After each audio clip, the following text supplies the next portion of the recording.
Elk jaar belanden er meer dan 750.000 plastic flessen langs de weg en dan heb ik het al alleen nog maar over Limburg. Dus we gaan die plastic fles nuttig gebruiken. Je neemt de plastic fles en je snijdt de bodem eraf. Afhankelijk van hoe diep je pot is, snij je de bodem eraf.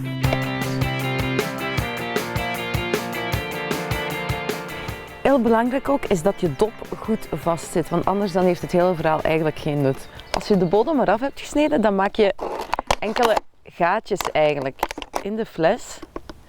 Heel belangrijk, want die gaan je water gelijkmatig over de pot verdelen.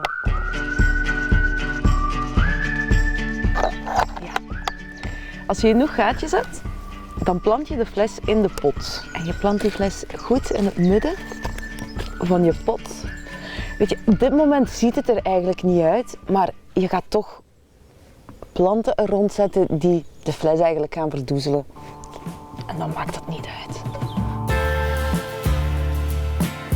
En dan gaan we de hortensia's in de pot planten.